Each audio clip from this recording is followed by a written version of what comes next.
Hari Om. One visitor asked Bhagavan, what is meant by self-realization? Materialists say there is no such thing as God or self. For this Bhagavan said, never mind what the materialists say or others say.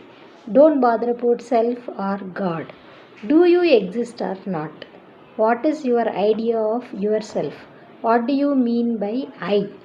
The visitor said he did not understand by I his body, but something within his body.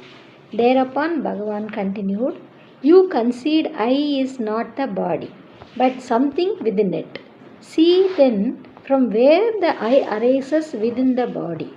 See whether it arises and disappears or it's always present.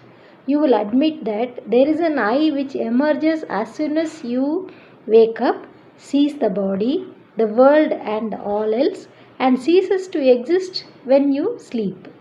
And that there is another I which exists apart from the body, independently of it, and which alone is with you when the body and the world do not exist for you, as for instance in sleep. Then ask yourself if you are not the same I during sleep and during the other states. Are there two I's? You are the same one person always.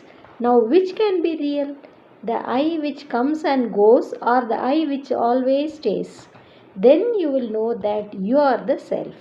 This is called self-realization. Self-realization is not, however, a state which is foreign to you, which is far from you, and which has to be reached by you. You are always in that nature. You forget it and identify yourself with the mind and its creation.